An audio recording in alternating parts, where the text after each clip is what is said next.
Hello दोस्तों, कैसे हैं आप लोग। आशा करता हूँ आप सब अच्छे होंगे। तो एएस नोवेल स्टोरी में आपका स्वागत है। सुनते रहिए अनोखी कहानियां अनोखे अंदाज में। तो बढ़ते हैं कहानी की ओर। अभी तक आपने चैनल को सब्सक्राइब नहीं किया तो प्लीज चैनल को सब्सक्राइब करें और बेल आइकन को दबाना ना भूलें। तो स्टार्ट करते हैं। कहानी का नाम महाबत का जुनन। दोस्तों आप लोग सपोर्ट करिए प्लीज। लाइक करें, कमेंट करें, शेयर करें। चलिए अब चलते हैं अपने कहानी के अंदर। आप सुन चुके हैं 30 चैप्टर और अब स्टार्ट करते हैं चैप्टर 31। बने रहिए एएस नोवेल स्टोरी पर। So start now. कुछ आराम मिला। सूर्या ने तो अपनी आंखें बंद कर ली थी, लेकिन उसकी आंखें बंद होते ही सांझ ने अपनी आंखें खोली और सूर्या के चेहरे को गौर से देखने लगी। इस वक्त उसका चेहरा किसी भी तरह से शैतान का चेहरा तो नहीं लग रहा था। अब तक उसने सिर्फ सूर्या में शैतान ही देखा था, लेकिन आज पहली बार था जब वो एक मासूम, एक शरारती, एक रोमांटिक सूर्या को देख रही थी जो हर तरह से परफेक्ट था। किसी की बात मानना, किसी की बात का मान रखना और इतने प्यार से बिहेव करना उसे एकदम परफेक्ट बना रहे थे। कुछ देर वो यूं ही सूर्या को देखकर मुस्कुराती रही और फिर उसके गाल पर अपना हाथ रखकर मन ही मन बोली, मैं नहीं जानती आप इतने पत्थर दिल किस तरह बन गए, लेकिन आज इतना जरूर जान गई हूं कि आपका दिल अंदर से उतना ही नाजुक है जितना बाहर से सख्त, और अब मैं उसी नाजुक दिल को बाहर लेकर आऊंगी। मुझे नहीं पसंद खड़ूस सूर्या, मुझे तो ये वाला शरारती सूर्या ही पसंद है। क्वोट अंडरस्को। सुबह तो कब की हो चुकी थी, लेकिन सूर्या और सांझ अभी भी रात की नींद पूरी करने में लगे हुए थे। सांझ सूर्या के सीने पर सिर रखकर सोई हुई थी और सूर्या ने अपनी टांगों में उसे जकड़ रखा था। सूर्या की आंखें खुली तो उसका चेहरा बिल्कुल एक्सप्रेशनलेस था, लेकिन जैसे ही उसकी नजर सांझ पर गई, उसके चेहरे पर अचानक ही मुस्कुराहट सी आ गई। वो एकटक उसे देखने लगा और फिर उसके माथे को हल्का सा चूम कर बेड से उठा और बालकनी की तरफ चला गया। सांझ जो उसके उठने से हिल गई थी, उसकी नींद भी टूट चुकी थी, लेकिन उसने अपनी आंखें अभी नहीं खोली थी, पर कुछ पल बाद ही उसे कुछ अजीब सी स्मेल आने लगी तो उसने अपनी आंखें खोलकर देखा। बालकनी के गेट पर एक चेयर पर बैठा सूर्या सिगरेट के कश भर रहा था और उसका धुआं हवा में उड़ाते हुए उसे देख रहा था। सिगरेट के धुएं की वजह से सांझ को खांसी आने लगी तो वो खांसते हुए उठी और सूर्या की तरफ बढ़कर उसे अजीब सी नजरों से देखने लगी। सूर्या भी उसे देख रहा था, लेकिन दोनों में से अभी तक किसी ने कुछ नहीं कहा था, लेकिन अचानक ही सांझ ने सूर्या के हाथों से वो सिगरेट ली और नीचे जमीन पर फेंक दी। सूर्या ने अपनी आंखें छोटी करते हुए उसे देखा और फिर डिब्बे में से दूसरी सिगरेट निकालकर लाइटर से जलाई और कश भरने लगा। अब सांझ ने गुस्से से उसे देखा और फिर से उसके हाथों से वो सिगरेट पकड़कर नीचे जमीन पर फेंक दी और अपने पैर से उसे मसल दिया तो इस बार सूर्या की आंखें और भी ज्यादा छोटी हो गई। लेकिन फिर उसने डिब्बी में से एक और सिगरेट निकाली और फिर से जलाकर पीने लगा तो इस बार सांझ ने पहले उसके हाथों से वो सिगरेट लेकर अपने पैर तले मसल दिया और फिर वो डिब्बी भी उठाकर बाहर की तरफ फेंक दी। सूर्या हैरानी से उसे देख रहा था, लेकिन उसकी आंखें तब बड़ी हो गई जब अचानक से ही सांझ अपने पैरों को क्रॉस करते हुए उसकी गोद में बैठ गई। अब उसका एक पैर सूर्या के दाएं और एक पैर सूर्या के बाएं तरफ था और वो खुद उसके बिल्कुल ऊपर गोद में बैठी थी, जिससे दोनों के सीने में ज्यादा दूरी नहीं थी और ना ही उनकी लोअर बॉडी में। उसकी बांह भी सूर्या की गर्दन पर लिपटी हुई थी।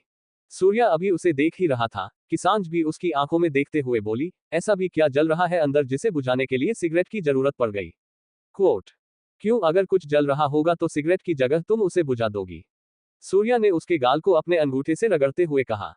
सांझ का चेहरा भी सूर्या के चेहरे के बिल्कुल ऊपर झुका हुआ था और वो इसी तरह उसकी आंखों में देखते हुए बोली, आप बताकर तो देखिए, अगर ना बुझा पाऊं तो कहिएगा, यहाँ यहाँ जलन हो रही है। अब सूर्या ने सांझ का हाथ पकड़कर अपने सीने पर रखते हुए कहा तो सांझ ने एक नजर उसके चेहरे पर और फिर दूसरी नजर उसके सीने पर डाली। इस वक्त सूर्या ने अपनी सैंडो भी उतार रखी थी। उसने नीचे सिर्फ शॉर्ट्स पहने हुए थे, जिसकी वजह से वो एकदम मैचो मैन लग रहा था। उसका वो कसा हुआ जिस्म और सीने पर उभरे हुए एब्स सांझ को अपनी तरफ अट्रैक्ट कर रहे थे।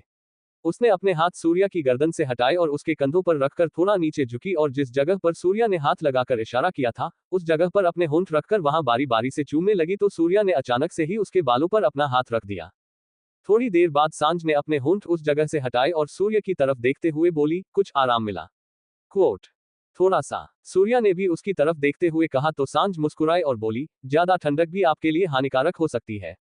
तो कितने वक्त बाद अगली डोज मिलेगी मुझे, सूर्या ने पूछा तो सांझ ने उस नीचे गिरी हुई सिगरेट की डिब्बी की तरफ देखते हुए कहा, जब उसकी तलब लगे तो बता दीजिएगा, ठंडक तो हर वक्त तैयार है आपके लिए।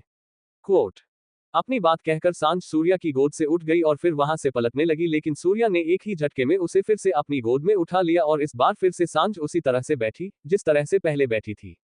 सूर्या ने अब उसका चेहरा अपने हाथों में लिया और उसकी आंखों में देखते हुए पूछने लगा, तुम्हें नहीं लगता कि अगर तुम इस तरह से मेरे करीब आओगी तो हम दोनों के लिए ही एक दूसरे को रोक पाना मुश्किल हो जाएगा और फिर मुझसे कोई गलती हो गई तो प्यार के चक्कर में कहीं नफरत ही ना हो जाए तुम्हें मुझसे, because I am very crazy, इतना कि शायद तुम संभाल भी ना पाओ।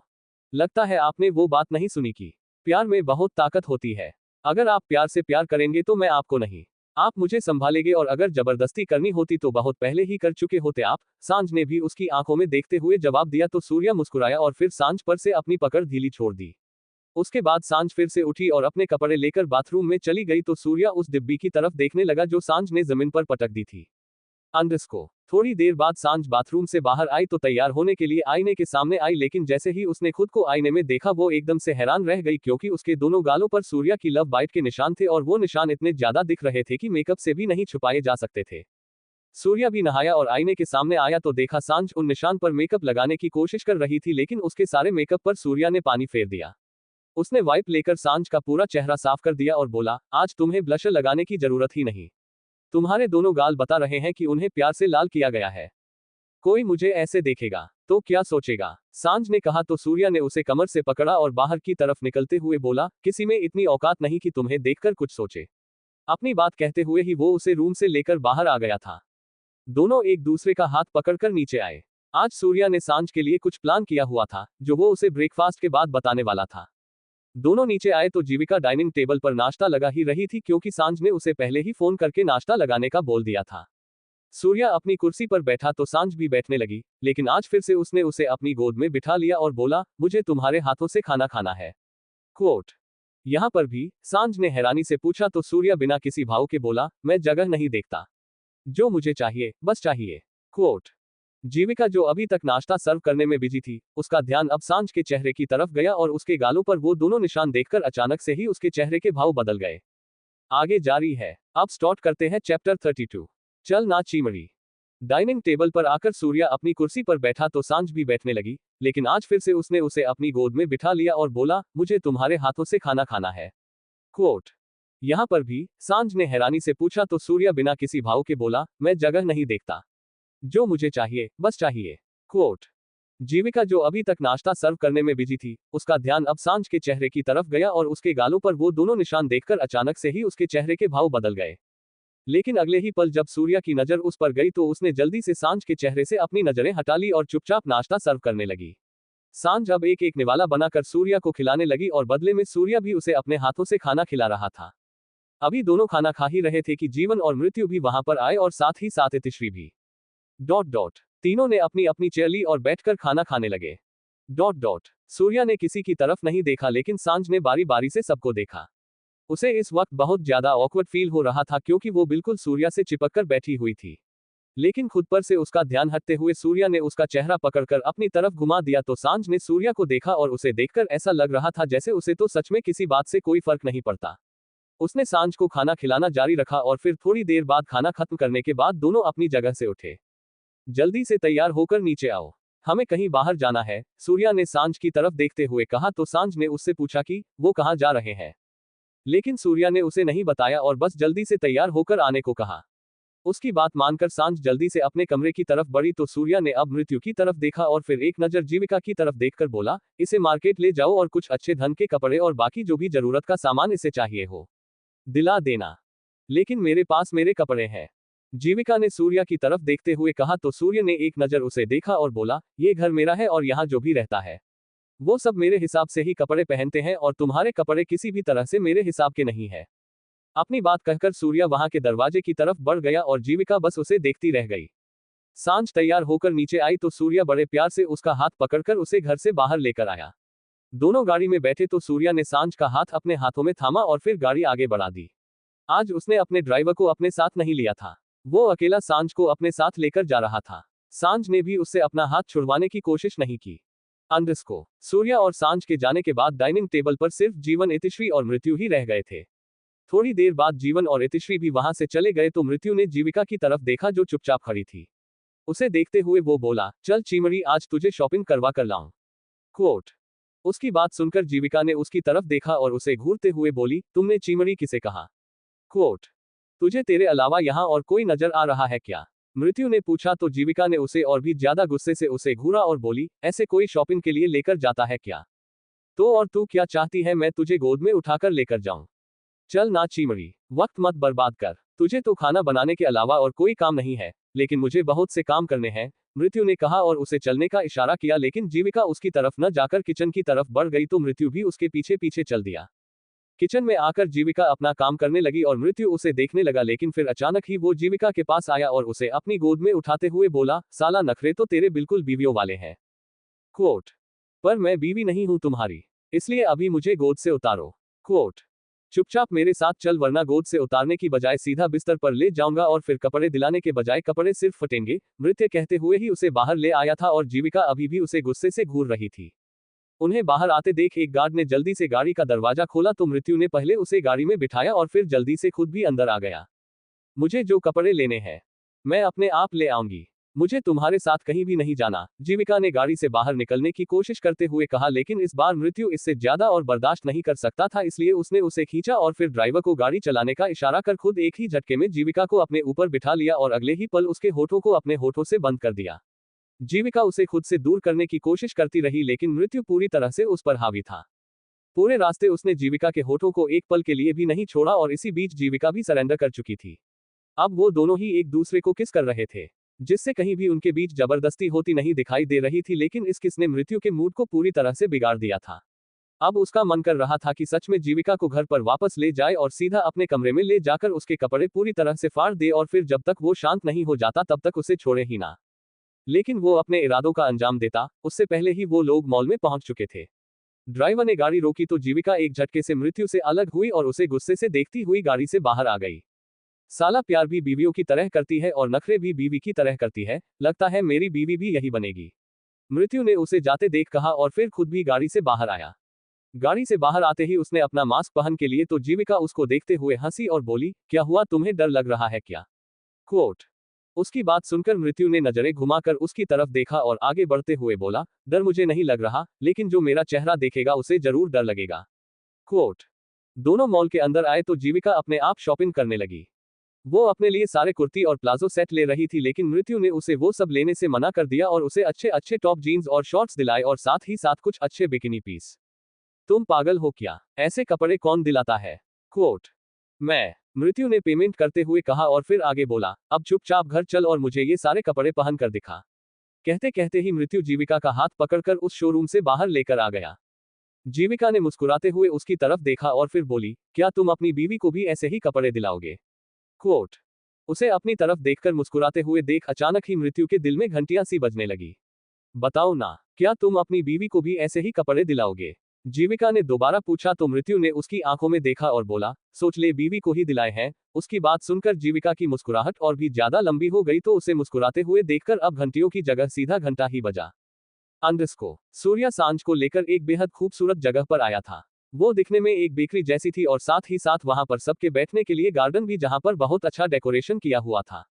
वो जगह सच में बहुत प्यारी लग रही थी और ऐसा लग रहा था जैसे वो जगह स्पेशली कपल्स के लिए बनाई हो।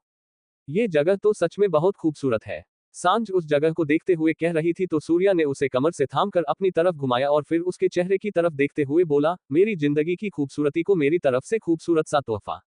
उसकी बात सुनकर सांझ हैरानी से उसे देखने लगी और फिर इशारों में पूछा कि ये बेकरी आपने मेरे लिए? तो सूर्या ने अपना सिर हाँ में हिलाया। आगे जारी है। अब स्टार्ट करते हैं चैप्टर 33। केक खाना है।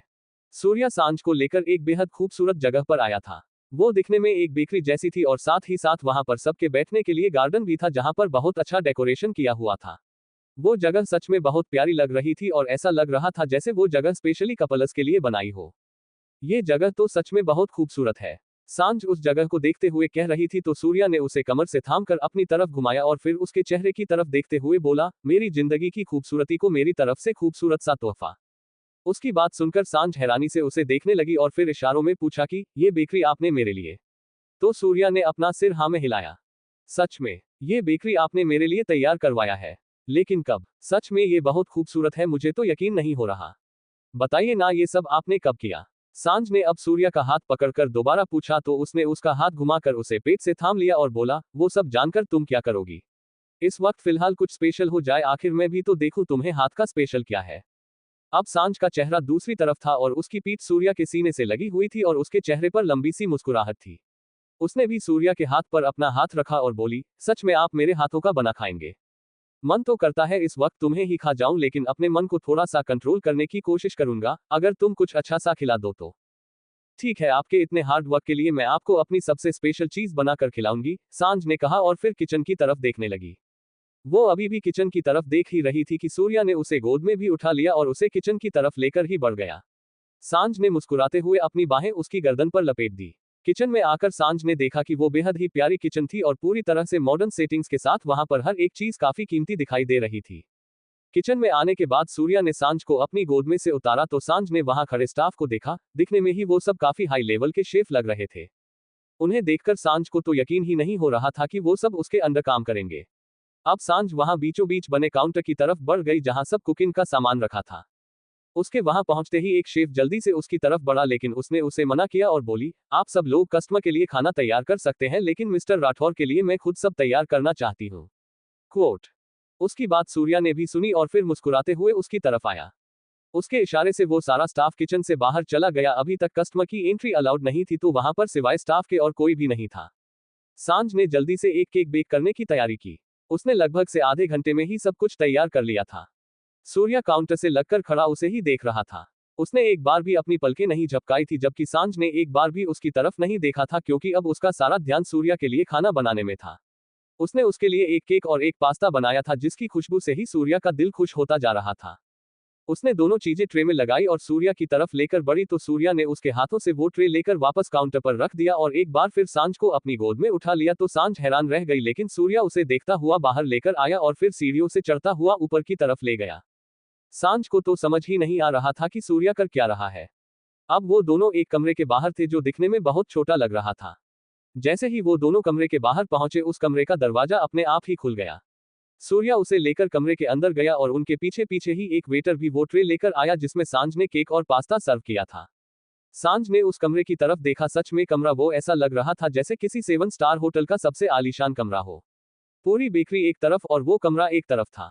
वो कमरा इतना बड़ा था कि उसमें 4 से 5 बेकरियां आसानी से बनाई जा सकती थी।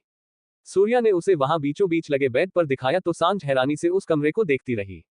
उसे ये सब किसी सुहाने सपने की तरह लग रहा था। उस वेटर के जाने के बाद सूर्या ने अपने फिंगरप्रिंट से दरवाजा लॉक किया और सांझ की तरफ बढ़ा लेकिन सांझ की तरफ आते आते ही वो अपना कोट उतार चुका था और अब उसके हाथों में उसकी शर्ट के बटन थे। सांझ ने हैरानी से उसे देखा और बोली, यहां पर भी। क्वोट। सूर्या मुस्कुराया और बोला, मैं जहां तुम्हारे साथ टाइम बिताना चाहता हूं वहां पर बिल्कुल रिलैक्स महसूस करना चाहता हूं और ऐसे में खुद को रिलैक्स नहीं कर पाऊंगा। कहते हुए उसने बस अपनी शर्ट की ऊपरी 2 बटन खोल लिए थे। सांझ मुस्कुराए। उसे खुद पर ही हंसी आ रही थी कि वो क्या सोच रही थी। उसे लगा कहीं सूर्य यहाँ वो सब ना शुरू कर दे पर सूर्या तो सूर्या है, उसके दिमाग और उसके इरादों को कोई भी नहीं समझ सकता। आगे जारी है। सॉरी आज का पार्ट बिल्कुल ही इत्तू सा है लेकिन तबीयत बहुत खराब है। बाकी कहानियों का तो इतना सा भी नहीं लिखा। अब स्टार्ट करते हैं चैप्टर 34। Cake romance. सूर्या सांझ को लेकर एक बेहद खूबसूरत जगह पर आया था। वो दिखने में एक बेकरी जैसी थी और साथ ही साथ वहां पर सबके बैठने के लिए गार्डन भी था जहां पर बहुत अच्छा डेकोरेशन किया हुआ था। वो जगह सच में बहुत प्यारी लग रही थी और ऐसा लग रहा था जैसे वो जगह स्पेशली कपल्स के लिए बनाई हो। ये जगह तो सच में बहुत खूबसूरत है। सांझ उस जगह को देखते हुए कह रही थी तो सूर्या ने उसे कमर से थामकर अपनी तरफ घुमाया और फिर उसके चेहरे की तरफ देखते हुए बोला, मेरी जिंदगी की खूबसूरती को मेरी तरफ से खूबसूरत सा तोहफा। उसकी बात सुनकर सांझ हैरानी से उसे देखने लगी और फिर इशारों में पूछा कि ये बेकरी आपने मेरे लिए? तो सूर्या ने अपना सिर हाँ में हिलाया। सच में ये बेकरी आपने मेरे लिए तैयार करवाया है? लेकिन कब? सच में ये बहुत खूबसूरत है, मुझे तो यकीन नहीं हो रहा। बताइए ना ये सब आपने कब किया? सांझ ने अब सूर्या का हाथ पकड़कर दोबारा पूछा तो उसने उसका हाथ घुमाकर उसे पेट से थाम लिया और बोला, वो सब जानकर तुम क्या करोगी? इस वक्त फिलहाल कुछ स्पेशल हो जाए, आखिर मैं भी तो देखूं तुम्हें हाथ का स्पेशल क्या है। अब सांझ का चेहरा दूसरी तरफ था और उसकी पीठ सूर्या के सीने से लगी हुई थी और उसके चेहरे पर लंबी सी मुस्कुराहट थी। उसने भी सूर्या के हाथ पर अपना हाथ रखा और बोली, सच में आप मेरे हाथों का बना खाएंगे? मन तो करता है इस वक्त तुम्हें ही खा जाऊं लेकिन अपने मन को थोड़ा सा कंट्रोल करने की कोशिश करूंगा, अगर तुम कुछ अच्छा सा खिला दो तो। ठीक है, आपके इतने हार्ड वर्क के लिए मैं आपको अपनी सबसे स्पेशल चीज बनाकर खिलाऊंगी, सांझ ने कहा और फिर किचन की तरफ देखने लगी। वो अभी भी किचन की तरफ देख ही रही थी कि सूर्या ने उसे गोद में भी उठा लिया और उसे किचन की तरफ लेकर ही बढ़ गया। सांझ ने मुस्कुराते हुए अपनी बाहें उसकी गर्दन पर लपेट दी। किचन में आकर सांझ ने देखा कि वो बेहद ही प्यारी किचन थी और पूरी तरह से मॉडर्न सेटिंग्स के साथ वहां पर हर एक चीज काफी कीमती दिखाई दे रही थी। किचन में आने के बाद सूर्या ने सांझ को अपनी गोद में से उतारा तो सांझ ने वहां खड़े स्टाफ को देखा, दिखने में ही वो सब काफी हाई लेवल के शेफ लग रहे थे। उन्हें देखकर सांझ को तो यकीन ही नहीं हो रहा था कि वो सब उसके अंडर काम करेंगे। अब सांझ वहां बीचों बीच बने काउंटर की तरफ बढ़ गई जहां सब कुकिंग का सामान रखा था। उसके वहां पहुंचते ही एक शेफ जल्दी से उसकी तरफ बढ़ा लेकिन उसने उसे मना किया और बोली, आप सब लोग कस्टमर के लिए खाना तैयार कर सकते हैं लेकिन मिस्टर राठौर के लिए मैं खुद सब तैयार करना चाहती हूँ। क्वोट। उसकी बात सूर्या ने भी सुनी और फिर मुस्कुराते हुए उसकी तरफ आया। उसके इशारे से वो सारा स्टाफ किचन से बाहर चला गया। अभी तक कस्टमर की एंट्री अलाउड नहीं थी तो वहां पर सिवाय स्टाफ के और कोई भी नहीं था। सांझ ने जल्दी से एक केक बेक करने की तैयारी की। उसने लगभग से आधे घंटे में ही सब कुछ तैयार कर लिया था। सूर्या काउंटर से लगकर खड़ा उसे ही देख रहा था। उसने एक बार भी अपनी पलकें नहीं झपकाई थी जबकि सांझ ने एक बार भी उसकी तरफ नहीं देखा था क्योंकि अब उसका सारा ध्यान सूर्या के लिए खाना बनाने में था। उसने उसके लिए एक केक और एक पास्ता बनाया था जिसकी खुशबू से ही सूर्या का दिल खुश होता जा रहा था। उसने दोनों चीजें ट्रे में लगाई और सूर्या की तरफ लेकर बढ़ी तो सूर्या ने उसके हाथों से वो ट्रे लेकर वापस काउंटर पर रख दिया और एक बार फिर सांझ को अपनी गोद में उठा लिया तो सांझ हैरान रह गई लेकिन सूर्या उसे देखता हुआ बाहर लेकर आया और फिर सीढ़ियों से चढ़ता हुआ ऊपर की तरफ ले गया। सांझ को तो समझ ही नहीं आ रहा था कि सूर्या कर क्या रहा है। अब वो दोनों एक कमरे के बाहर थे जो दिखने में बहुत छोटा लग रहा था। जैसे ही वो दोनों कमरे के बाहर पहुंचे उस कमरे का दरवाजा अपने आप ही खुल गया। सूर्या उसे लेकर कमरे के अंदर गया और उनके पीछे पीछे ही एक वेटर भी वो ट्रे लेकर आया जिसमें सांझ ने केक और पास्ता सर्व किया था। सांझ ने उस कमरे की तरफ देखा। सच में कमरा वो ऐसा लग रहा था जैसे किसी 7 स्टार होटल का सबसे आलीशान कमरा हो। पूरी बेकरी एक तरफ और वो कमरा एक तरफ था। वो कमरा इतना बड़ा था कि उसमें 4 से 5 बेकरियां आसानी से बनाई जा सकती थी। सूर्या ने उसे वहां बीचों बीच लगे बेड पर दिखाया तो सांझ हैरानी से उस कमरे को देखती रही। उसे ये सब किसी सुहाने सपने की तरह लग रहा था। उस वेटर के जाने के बाद सूर्या ने अपने फिंगरप्रिंट से दरवाजा लॉक किया और सांझ की तरफ बढ़ा लेकिन सांझ की तरफ आते आते ही वो अपना कोट उतार चुका था और अब उसके हाथों में उसकी शर्ट के बटन थे। सांझ ने हैरानी से उसे देखा और बोली, यहां पर भी? क्वोट। सूर्या मुस्कुराया और बोला, मैं जहां तुम्हारे साथ टाइम बिताना चाहता हूं वहां पर बिल्कुल रिलैक्स महसूस करना चाहता हूं और ऐसे में खुद को रिलैक्स नहीं कर पाऊंगा। कहते हुए उसने बस अपनी शर्ट की ऊपरी 2 बटन खोल लिए थे। सांझ मुस्कुराए। उसे खुद पर ही हंसी आ रही थी कि वो क्या सोच रही थी। उसे लगा कहीं सूर्य यहाँ वो सब ना शुरू कर दे पर सूर्या तो सूर्या है। उसके दिमाग और उसके इरादों को कोई भी नहीं समझ सकता।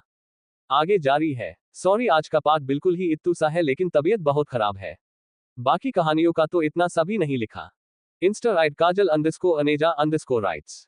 सूर्या सांझ को लेकर एक बेहद खूबसूरत जगह पर आया था। वो दिखने में एक बेकरी जैसी थी और साथ ही साथ वहां पर सबके बैठने के लिए गार्डन भी था जहां पर बहुत अच्छा डेकोरेशन किया हुआ था। वो जगह सच में बहुत प्यारी लग रही थी और ऐसा लग रहा था जैसे वो जगह स्पेशली कपल्स के लिए बनाई हो। ये जगह तो सच में बहुत खूबसूरत है। सांझ उस जगह को देखते हुए कह रही थी तो सूर्या ने उसे कमर से थामकर अपनी तरफ घुमाया और फिर उसके चेहरे की तरफ देखते हुए बोला, मेरी जिंदगी की खूबसूरती को मेरी तरफ से खूबसूरत सा तोहफा। उसकी बात सुनकर सांझ हैरानी से उसे देखने लगी और फिर इशारों में पूछा कि ये बेकरी आपने मेरे लिए? तो सूर्या ने अपना सिर हाँ में हिलाया। सच में? ये बेकरी आपने मेरे लिए तैयार करवाया है? लेकिन कब? सच में ये बहुत खूबसूरत है, मुझे तो यकीन नहीं हो रहा। बताइए ना ये सब आपने कब किया? सांझ ने अब सूर्या का हाथ पकड़कर दोबारा पूछा तो उसने उसका हाथ घुमाकर उसे पेट से थाम लिया और बोला, वो सब जानकर तुम क्या करोगी? इस वक्त फिलहाल कुछ स्पेशल हो जाए, आखिर मैं भी तो देखूं तुम्हें हाथ का स्पेशल क्या है। अब सांझ का चेहरा दूसरी तरफ था और उसकी पीठ सूर्या के सीने से लगी हुई थी और उसके चेहरे पर लंबी सी मुस्कुराहट थी। उसने भी सूर्या के हाथ पर अपना हाथ रखा और बोली, सच में आप मेरे हाथों का बना खाएंगे? मन तो करता है इस वक्त तुम्हें ही खा जाऊं लेकिन अपने मन को थोड़ा सा कंट्रोल करने की कोशिश करूंगा, अगर तुम कुछ अच्छा सा खिला दो तो। ठीक है, आपके इतने हार्ड वर्क के लिए मैं आपको अपनी सबसे स्पेशल चीज बनाकर खिलाऊंगी, सांझ ने कहा और फिर किचन की तरफ देखने लगी। वो अभी भी किचन की तरफ देख ही रही थी कि सूर्या ने उसे गोद में भी उठा लिया और उसे किचन की तरफ लेकर ही बढ़ गया। सांझ ने मुस्कुराते हुए अपनी बाहें उसकी गर्दन पर लपेट दी। किचन में आकर सांझ ने देखा कि वो बेहद ही प्यारी किचन थी और पूरी तरह से मॉडर्न सेटिंग्स के साथ वहां पर हर एक चीज काफी कीमती दिखाई दे रही थी। किचन में आने के बाद सूर्या ने सांझ को अपनी गोद में से उतारा तो सांझ ने वहां खड़े स्टाफ को देखा। दिखने में ही वो सब काफी हाई लेवल के शेफ लग रहे थे। उन्हें देखकर सांझ को तो यकीन ही नहीं हो रहा था कि वो सब उसके अंडर काम करेंगे। अब सांझ वहां बीचों बीच बने काउंटर की तरफ बढ़ गई जहां सब कुकिंग का सामान रखा था। उसके वहां पहुंचते ही एक शेफ जल्दी से उसकी तरफ बढ़ा लेकिन उसने उसे मना किया और बोली, आप सब लोग कस्टमर के लिए खाना तैयार कर सकते हैं लेकिन मिस्टर राठौर के लिए मैं खुद सब तैयार करना चाहती हूँ। क्वोट। उसकी बात सूर्या ने भी सुनी और फिर मुस्कुराते हुए उसकी तरफ आया। उसके इशारे से वो सारा स्टाफ किचन से बाहर चला गया। अभी तक कस्टमर की एंट्री अलाउड नहीं थी तो वहां पर सिवाय स्टाफ के और कोई भी नहीं था। सांझ ने जल्दी से एक केक बेक करने की तैयारी की। उसने लगभग से आधे घंटे में ही सब कुछ तैयार कर लिया था। सूर्या काउंटर से लगकर खड़ा उसे ही देख रहा था। उसने एक बार भी अपनी पलकें नहीं झपकाई थी, जबकि सांझ ने एक बार भी उसकी तरफ नहीं देखा था, क्योंकि अब उसका सारा ध्यान सूर्या के लिए खाना बनाने में था। उसने उसके लिए एक केक और एक पास्ता बनाया था, जिसकी खुशबू से ही सूर्या का दिल खुश होता जा रहा था। उसने दोनों चीजें ट्रे में लगाई और सूर्या की तरफ लेकर बढ़ी तो सूर्या ने उसके हाथों से वो ट्रे लेकर वापस काउंटर पर रख दिया और एक बार फिर सांझ को अपनी गोद में उठा लिया तो सांझ हैरान रह गई, लेकिन सूर्या उसे देखता हुआ बाहर लेकर आया और फिर सीढ़ियों से चढ़ता हुआ ऊपर की तरफ ले गया। सांझ को तो समझ ही नहीं आ रहा था कि सूर्या कर क्या रहा है। अब वो दोनों एक कमरे के बाहर थे जो दिखने में बहुत छोटा लग रहा था। जैसे ही वो दोनों कमरे के बाहर पहुंचे, उस कमरे का दरवाजा अपने आप ही खुल गया। सूर्या उसे लेकर कमरे के अंदर गया और उनके पीछे पीछे ही एक वेटर भी वो ट्रे लेकर आया जिसमें सांझ ने केक और पास्ता सर्व किया था। सांझ ने उस कमरे की तरफ देखा। सच में कमरा वो ऐसा लग रहा था जैसे किसी 7 स्टार होटल का सबसे आलीशान कमरा हो। पूरी बेकरी एक तरफ और वो कमरा एक तरफ था। वो कमरा इतना बड़ा था कि उसमें 4 से 5 बेकरियां आसानी से बनाई जा सकती थी। सूर्या ने उसे वहां बीचों बीच लगे बेड पर दिखाया तो सांझ हैरानी से उस कमरे को देखती रही। उसे ये सब किसी सुहाने सपने की तरह लग रहा था। उस वेटर के जाने के बाद सूर्या ने अपने फिंगरप्रिंट से दरवाजा लॉक किया और सांझ की तरफ बढ़ा, लेकिन सांझ की तरफ आते आते ही वो अपना कोट उतार चुका था और अब उसके हाथों में उसकी शर्ट के बटन थे। सांझ ने हैरानी से उसे देखा और बोली, यहां पर भी कोट।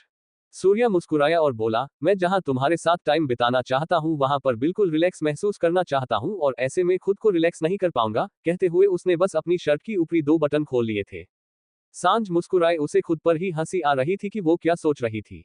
उसे लगा कहीं सूर्य यहाँ वो सब ना शुरू कर दे, पर सूर्या तो सूर्या है, उसके दिमाग और उसके इरादों को कोई भी नहीं समझ सकता। आगे जारी है। सॉरी, आज का पार्ट बिल्कुल ही इत्तू सा है, लेकिन तबीयत बहुत खराब है।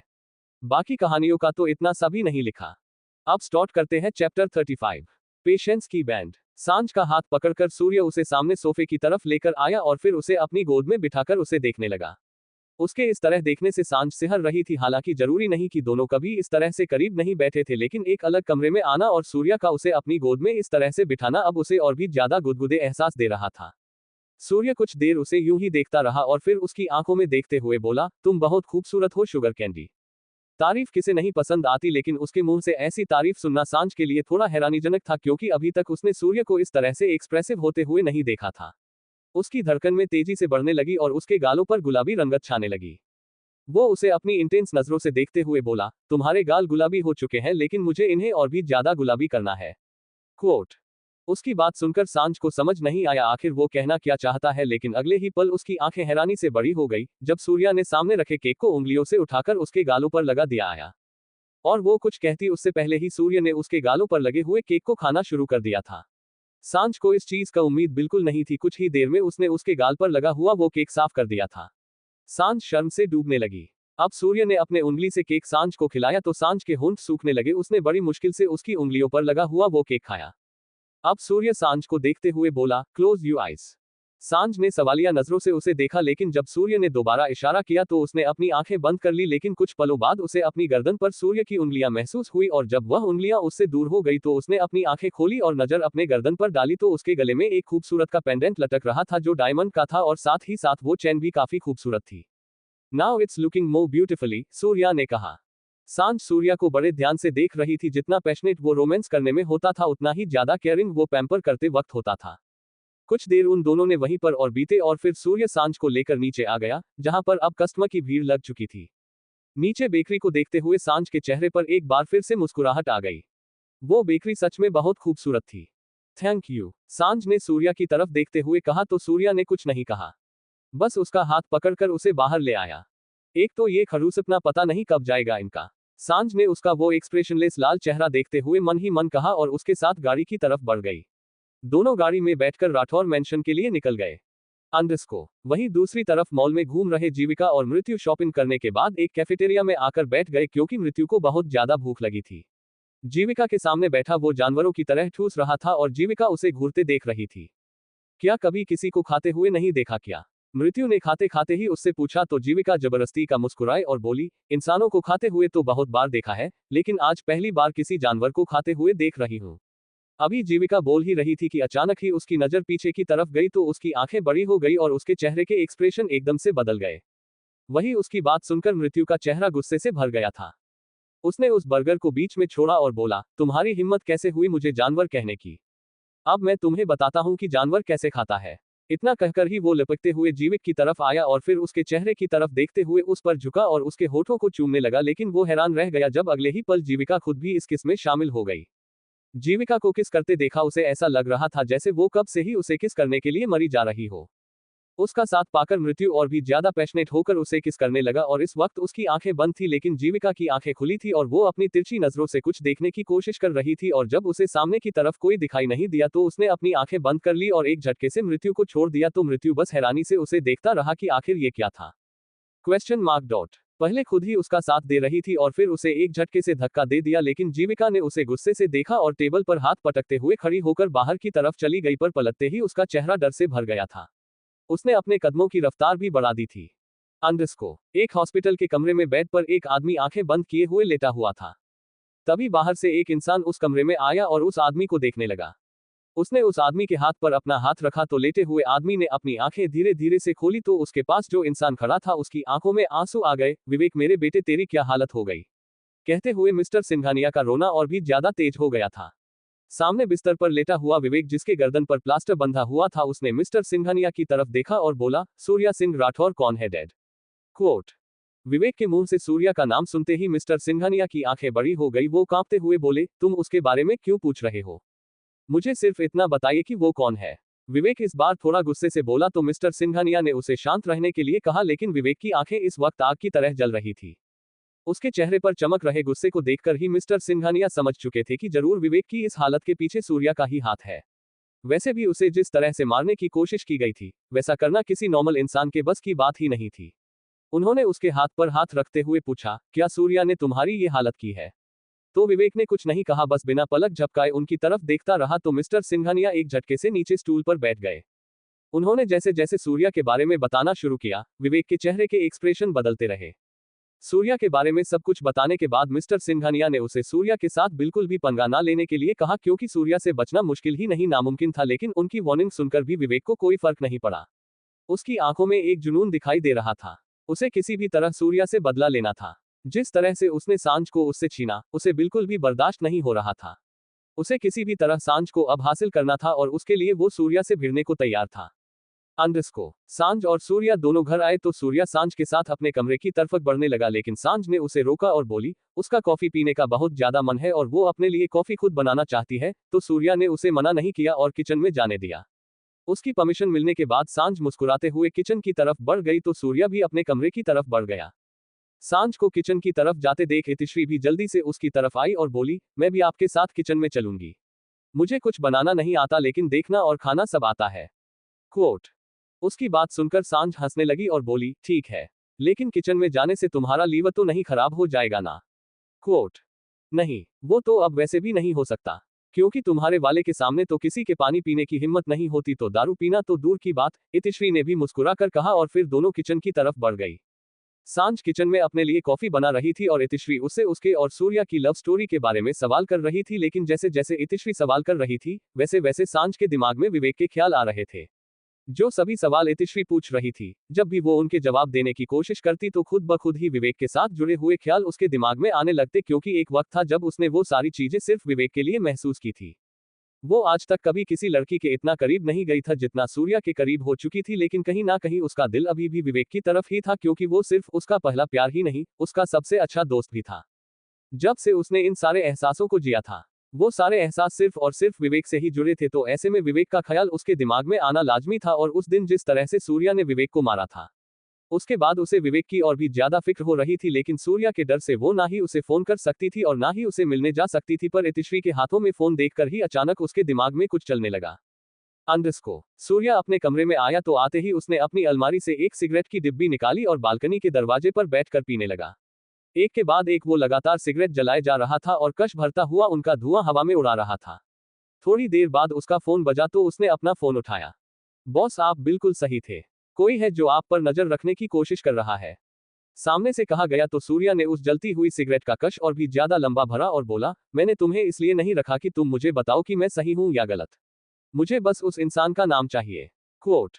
सॉरी सर, मैं अपनी तरफ से पता लगाने की कोशिश कर रहा हूँ, लेकिन उस इंसान के बारे में हम कुछ भी पता नहीं लगवा पा रहे हैं, लेकिन जल्द उसका नाम और ठिकाना आपके पास होगा।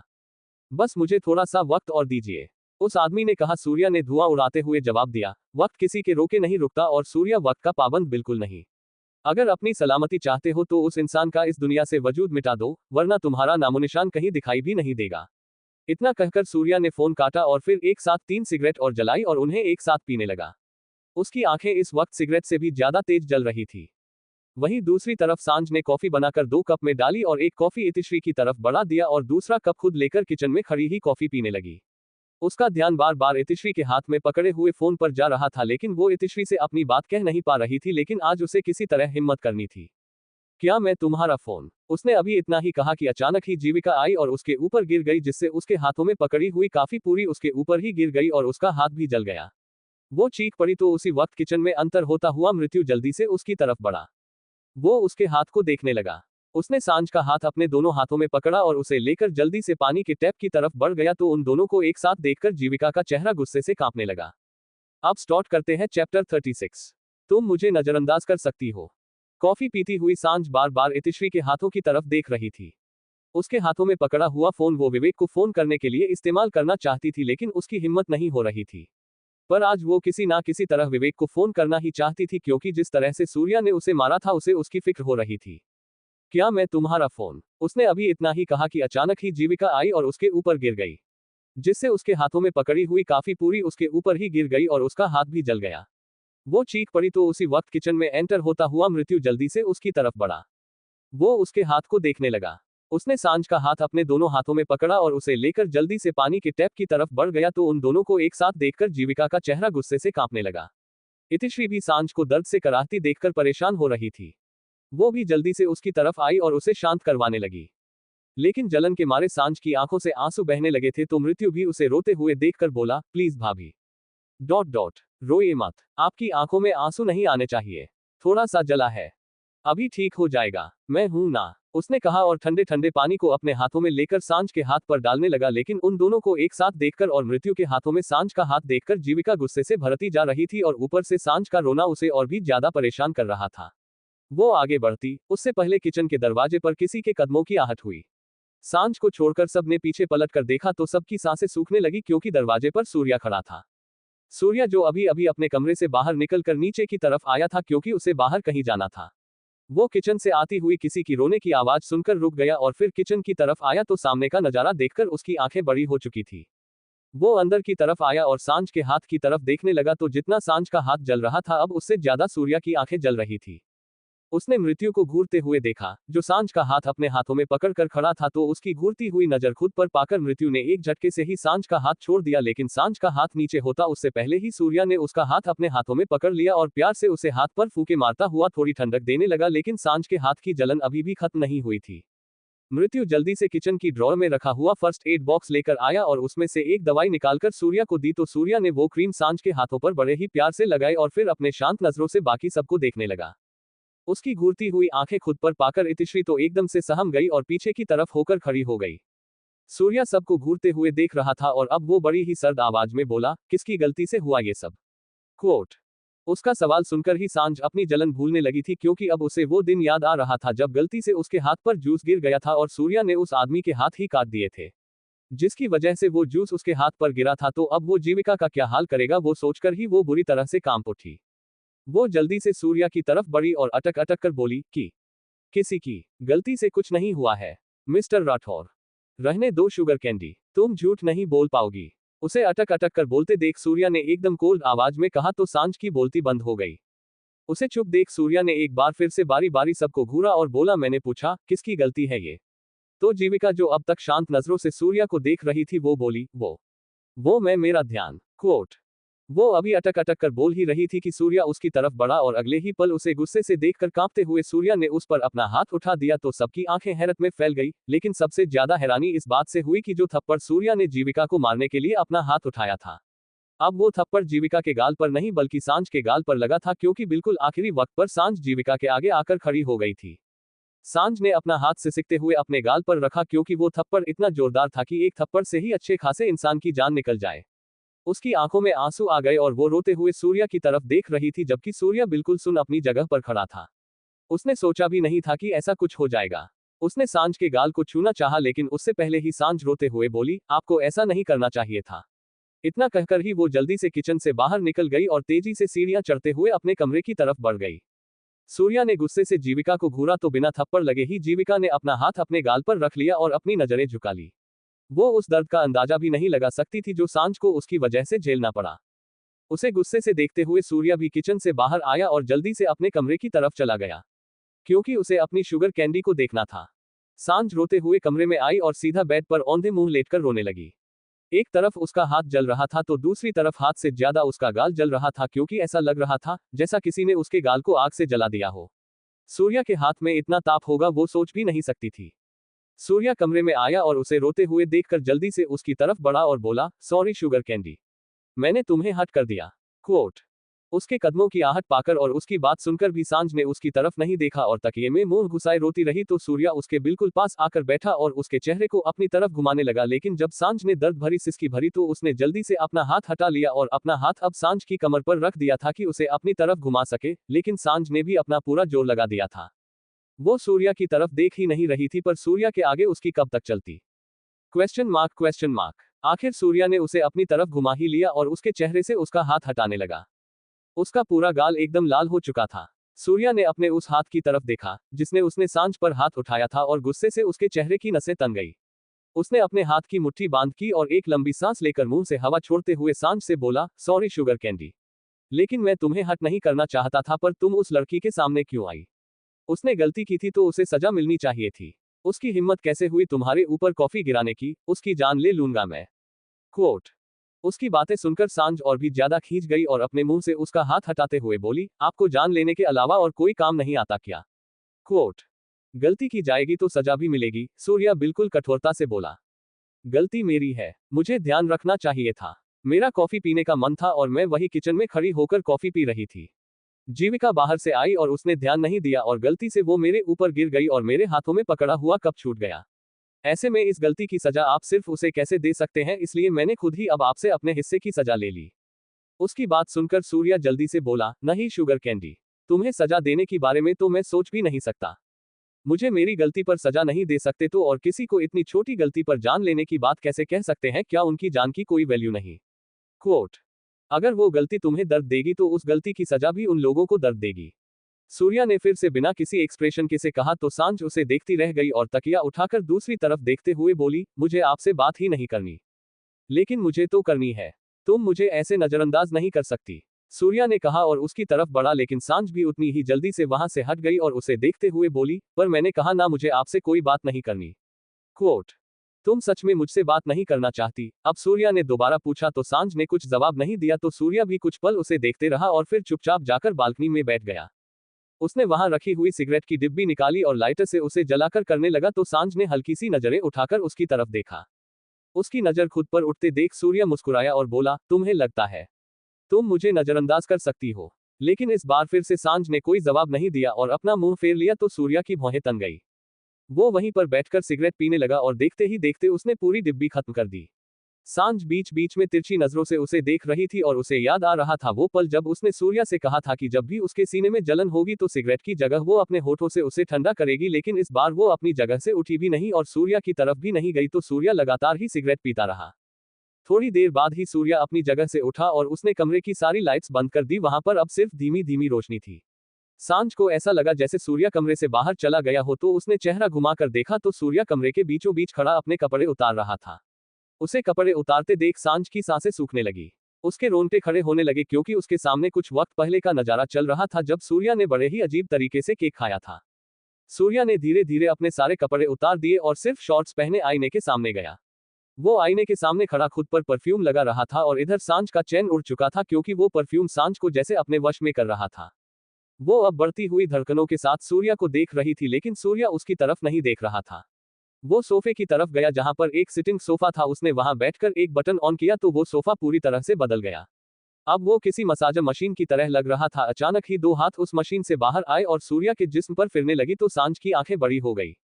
अब वो दो हाथ ऐसे लग रहे थे जैसे सच में किसी इंसान के हाथ हो। वो अपनी जगह से उठकर सूर्या की तरफ देखने लगी। उसे समझ नहीं आ रहा था कि सूर्या उसको मनाने की जगह खुद आराम से अपनी मसाज का आनंद ले रहा था। आगे जारी है। अब स्टार्ट करते हैं चैप्टर 37। जलन। मसाज चेयर पर बैठा हुआ खुद में मस्त अपनी मसाज करवा रहा था।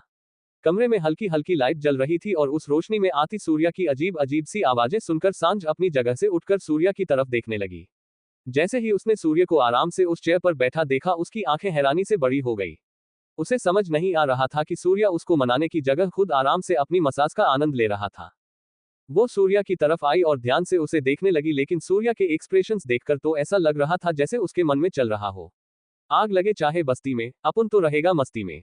उसे देखकर वो अपनी कमर पर हाथ रखकर अपनी बड़ी बड़ी आंखों से उसे देखती रही और फिर उसके बिल्कुल पास आकर बोली, मैं उधर आपसे नाराज होकर बैठी हूं और आप इधर खुद की मसाज करवा रहे हैं। आप ऐसा कैसे कर सकते हैं मेरे साथ? क्वोट। उसकी बात सुनकर सूर्या ने अपनी आंखें खोली जो कि उसने अभी तक बंद कर रखी थी और उसे ऐसे लुक से देखा जैसे उसके वहां होने से ना जाने उसे कितनी हैरानी हो रही हो, और फिर उसे देखते हुए ही बोला, लेकिन तुमने ही तो कहा था तुम्हें मुझसे बात नहीं करनी। क्वोट। हाँ, मैंने कहा था, लेकिन इसका मतलब ये तो नहीं ना कि आप सच में मुझसे बात करना छोड़ दें। मैं आपसे नाराज हूं और मुझे मनाने की जगह आप तो खुद मजे ले रहे हैं। जाइए, अब तो मुझे सच्ची में आपसे कोई बात नहीं करनी। अब उसने बिल्कुल बच्चों की तरह अपने हाथ झटक कर कहा और रोने लगी। उसकी आंखों में आंसू देख सूर्या जल्दी से अपनी जगह से उठा, लेकिन तब तक सांझ बिस्तर पर आ गई और फिर से औंधे मुंह बिस्तर पर लेटकर रोने लगी। सूर्या उसकी तरफ आया और एक झटके से उसे सीधा करते हुए बोला, तुम्हें पता है तुम रोते हुए सच में एक बच्ची की तरह क्यूट लगती हो। क्वोट। क्या फायदा क्यूट लगने का, जब आपने तो मुझे मनाना ही नहीं, आप तो बस अपने मजे ले रहे थे। अच्छा, तो अब तुम इसलिए रो रही हो क्योंकि तुम्हें रोता हुआ छोड़कर मैं मजे ले रहा था?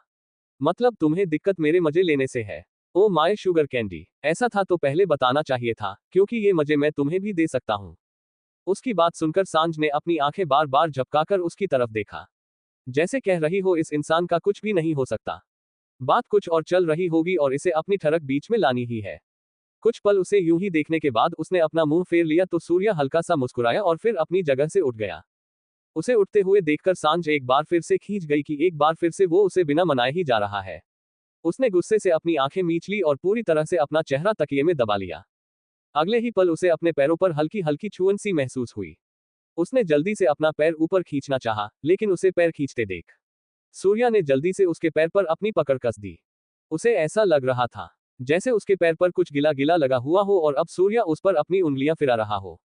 उसने उठकर देखा तो सूर्या के हाथों में उसका पैर था और उसके हाथों में एक लोशन जैसा कुछ था जो उसने सांझ के पैरों पर लगाया था और अब उसके पैरों की मसाज कर रहा था। सांझ हैरानी से उसे देख रही थी। वो उसके हाथों से अपने पैर खींचते हुए बोली, मुझे नहीं करवानी कोई मसाज, जाइए जाकर आप अपनी मसाज करवाइए। क्वोट। उसकी बात सुनकर सूर्या ने एक बार फिर से उसका पैर खींचा और उसे अपनी उंगलियों से सहलाते हुए बोला, इतनी जलन? क्वोट। मैं क्यों जलूंगी? सांझ ने मुंह बनाकर कहा। उसे मुंह बनाते देख सूर्य हल्का सा मुस्कुराया और फिर अपने एक हाथ से अपने सीने को सहलाते हुए बोला, क्या मुझे बताने की जरूरत है तुम क्यों जलोगी? क्वोट। उसके कहने के अंदाज से ही सांझ की सांसें ऊपर नीचे होने लगी। उसने अपनी नजरें तुरंत ही सूर्या से हटा ली तो सूर्या की मुस्कुराहट और भी ज्यादा लंबी हो गई और वो आगे बोला, वैसे मैंने सुना है बीवियों को पसंद नहीं आता कि उनके मर्दों को कोई गैर औरत छुए, लेकिन शुगर कैंडी वो हाथ असली नहीं है। क्वोट। अगर असली होते तो शायद वो हाथ अब तक टूट गए होते। इस बार सांझ ने फिर से नजरें उसकी तरफ उठाकर कहा, अच्छा, मेरी शुगर कैंडी को इतनी जलन हो रही है उन हाथों से? सूर्या फिर उसके थोड़ा करीब होकर बोला और अब वो उसके बिल्कुल करीब आ चुका था। दोनों की गर्म सांसें एक दूसरे से टकरा रही थी और उनके जिस्म एक दूसरे के बिल्कुल करीब थे। मैं नाराज हूं आपसे, सांझ ने कहा तो सूर्या ने उसके कंधे पर अपना हाथ रखा और धीरे धीरे उसे बेड पर लिटाते हुए बोला, तुम्हारी नाराजगी ही तो दूर कर नहीं तो आया हूं। कहते हुए इसमें ऑयल की बोतल उठाए और सांझ को देखने लगा, लेकिन सांझ को कुछ समझ नहीं आया, लेकिन कुछ पलों बाद ही उसे सब कुछ समझ आ गया। सूर्य सांझ की मसाज कर रहा था और सांझ उसके हाथों को खुद पर महसूस कर पागल हो रही थी। अब सूर्या को उसकी मसाज करते काफी वक्त हो गया था और बढ़ता हुआ हर एक पल सांझ को हैरान कर रहा था, क्योंकि जैसा उसने सोचा था वैसा बिल्कुल भी नहीं हुआ। इस वक्त वो पूरी तरह से रिलैक्स फील कर रही थी। ऐसा लग रहा था जैसे उसकी पूरी बॉडी को ही एक टॉनिक सा मिल गया और वो काफी एनर्जेटिक फील कर रही थी। उसने फिर से उस बोतल की तरफ देखा जिसमें से सूर्या ने वो ऑयल लिया था और अब वो उठकर बैठ गई। उसकी आंखों में सवाल पढ़कर सूर्या मुस्कुराया और फिर उसके बिल्कुल करीब आ गया। उसके इस तरह से करीब आने पर सांझ पीछे की तरफ बेंड हो गई तो सूर्या ने पीछे बेड पर अपना हाथ रखा और फिर अपना दूसरा हाथ उसके सिर के नीचे रखकर पूरी तरह से उसके ऊपर झुक गया और उसकी आंखों में अपनी लाल हुई आंखों से देखते हुए बोला, जरूरी नहीं। जो जैसा दिख रहा हो वैसा ही हो। कई बार इंसान बाहर से कुछ और होता है और अंदर से कुछ और, लेकिन सूर्या की आंखों से कुछ नहीं छुपता। उसकी ये बात सुनकर अचानक ही सांझ के चेहरे के रंग उड़ चुके थे और उसके माथे पर पसीना आने लगा था। कुछ बात उसके दिमाग में घूमने लगी थी। वो परेशानी उसे कांपने पर मजबूर कर रही थी। उसका गला बिल्कुल सूख सा गया था तो सूर्या उसे देखते हुए हल्का सा और मुस्कुराया और बोला, पानी पीना चाहोगी? क्वोट। उसकी बात सुन सांझ ने थूक गटक कर अपना गला तर किया और कुछ नहीं बोली तो सूर्या ने खुद ही पानी का गिलास टेबल से उठाकर उसकी तरफ बढ़ा दिया। अभी भी सांझ ने कुछ नहीं कहा और चुपचाप उसके हाथों से वो पानी का गिलास लेकर पूरा खत्म कर दिया। मुझे कहीं बाहर जाना है। तुम चाहो तो आराम कर सकती हो और थोड़ी देर बाद नहा सकती हो। तुम्हें और भी ज्यादा बेहतर फील होगा। सूर्या ने अलमारी से अपने कपड़े निकालते हुए कहा और फिर आईने के सामने आकर अपने कपड़े पहनकर तैयार होने लगा। सांझ उसे देख रही थी। वो उससे कुछ कहना चाहती थी लेकिन हिम्मत ही नहीं कर पाई। उसे विवेक के बारे में पूछना था पर अगर वो विवेक का नाम भी ले लेती तो शायद सूर्या उसका गला ही दबा देता, इसलिए वो चुप रह गई। तैयार होने के बाद सूर्या कमरे से निकलकर घर के बाहर आया और फिर गाड़ी में बैठकर वहां से निकल गया। अभी वो घर से थोड़ी दूर ही आया था कि अचानक ही 3-4 गाड़ियां उसका पीछा करने लग गई। उसने सामने लगे मिरर में से उन गाड़ियों में बैठे शख्स पर नजर डालनी चाहिए लेकिन वो किसी को ढंग से देख नहीं पाया क्योंकि सब गाड़ियों के शीशे ब्लैक थे और अब वो गाड़ियां उसे ओवरटेक करने की कोशिश करने लगी थी। आगे जारी है। अब स्टार्ट करते हैं चैप्टर 38। सूर्या सिंह राठौर की बर्बादी। तैयार होने के बाद सूर्या कमरे से निकलकर घर के बाहर आया और फिर गाड़ी में बैठकर वहां से निकल गया। अभी वो घर से थोड़ी दूर ही आया था कि अचानक ही 3-4 गाड़ियां उसका पीछा करने लग गई। उसने सामने लगे मिरर में से उन गाड़ियों में बैठे शख्स पर नजर डालनी चाहिए लेकिन वो किसी को ढंग से देख नहीं पाया क्योंकि सब गाड़ियों के शीशे ब्लैक थे और अब वो गाड़ियां उसे ओवरटेक करने की कोशिश करने में लगी हुई थी। अब देखते ही देखते वो सारी गाड़ियां उसकी गाड़ी के आगे आकर एकदम से ब्रेक लगाकर रुकी तो मजबूरन सूर्या को भी अपनी गाड़ी रोकनी पड़ी। इस वक्त वो बिल्कुल अकेला था। उसने अपनी गाड़ी के डैशबोर्ड में से अपनी गन निकलनी चाहिए लेकिन जैसे ही उसने डैशबोर्ड खोला वो हैरान था क्योंकि वहां पर उसकी गन नहीं रखी थी। वो हमेशा अपनी गन अपने डैशबोर्ड में ही रखता था लेकिन आज वो वहां से गायब थी। ऐसा कैसे हुआ? आज तक उसकी कोई चीज कभी इधर से उधर नहीं हुई। ये सोचकर वो हैरान हो रहा था तभी उसे कुछ याद आया और उसके होठों पर एक मिस्टीरियस स्माइल आ गई लेकिन इस वक्त सोचने का वक्त उसके पास बिल्कुल भी नहीं था। वो अपनी गाड़ी से उतरा और बाहर आया तो उन सभी गाड़ियों में से भी लोग एक एक कर उतरते हुए उसके सामने आने लगे। इनमें से एक इंसान ने व्हाइट कलर का बिजनेस सूट पहना हुआ था, बाकी सब ने काले रंग के कपड़े पहने हुए थे। वो शायद उस आदमी के बॉडीगार्ड और सिक्योरिटी थे। उन्हें देखते हुए सूर्या व्यंग से मुस्कुराया और बोला, कभी कभी मुझे तुझ पर हंसी आती है। इरादे तो तू ऐसे रखता है जैसे ना जाने दुनिया का कितना ही बड़ा डॉन हो लेकिन हरकतें तेरी बिल्कुल चूहों जैसी है जो आवाज आते ही अपने बिल में जाकर छुप जाते हैं। कितनी शर्मिंदगी की बात है, मुझ अकेले शेर का सामना करने के लिए तू अपनी पूरी फौज लेकर आया है। उसकी बात सुनकर वो व्हाइट कलर के बिजनेस सूट पहना हुआ आदमी हंसने लगा। उसने अपने मुंह में एक सिगार दबा रखा था। सूर्या की बात सुनकर उसने वो सिगार अपने होठों से हटाया और सूर्या की तरफ देखते हुए बोला, लगता है मुझे अपने सामने देखकर तू पागल हो चुका है जो अपनी मौत को देखकर भी हंस रहा है। बात यहाँ चूहे और शेर की नहीं दिमाग की है, जो तेरे पास बिल्कुल भी नहीं है। क्योंकि अगर तेरे पास दिमाग होता तो तू इस वक्त मेरे पैरों में पड़कर मुझसे अपनी जान की भीख मांग रहा होता। भीख मांगना तेरे खानदान की आदत हो गई विक्रम सिंह चौहान। सूर्या सिंह राठौर ने कभी भीख मांगना नहीं सीखा, हमेशा छीनना सीखा है और आज भी तेरे इन कुत्तों के सामने मैं अपनी जिंदगी छीन कर ले जाऊंगा। शौक है ना तुझे मुझे मरते हुए देखने का लेकिन अफसोस आज तेरा ये ख्वाब पूरा नहीं हो सकता। जरा पीछे देख अपने। जैसे ही सूर्या ने कहा विक्रम ने पलटकर पीछे की तरफ देखा तो लगभग से 10-12 गाड़ियां भरी हुई उनकी तरफ आ रही थी। इससे पहले कि विक्रम उन गाड़ियों को आते हुए देख अपने हाथ में पकड़ी हुई गन से सूर्या की तरफ हमला करता, सूर्या ने उसके सामने गन तान दी। उसके डैशबोर्ड में भले ही गन नहीं थी लेकिन शेरों को कभी हथियारों की जरूरत नहीं होती। वक्त पड़ने पर वो अपने सामने खड़े जानवर को चीर फाड़ कर उनसे छीनना भी जानते हैं। एक आदमी विक्रम सिंह चौहान के पैरों पर पड़ा था और उसकी गर्दन बिल्कुल मुड़ी हुई थी और उसे देखकर ही पता लग रहा था कि वो आदमी अपनी जान खो चुका है। जैसे ही विक्रम सिंह चौहान ने पीछे पलट कर देखा तो सूर्या ने उसके साथ खड़े आदमी की गर्दन अपनी बाहों में लेकर मरोड़ दी थी और उसके हाथों में पकड़ी हुई गन अपने हाथों में ले ली थी। विक्रम सूर्या को देखकर गुस्से से कांपा और बोला, तू हर बार मुझसे नहीं बच सकता। किसने कहा मुझे तुझसे बचने की जरूरत है? बचने की जरूरत तो अब तुझे है।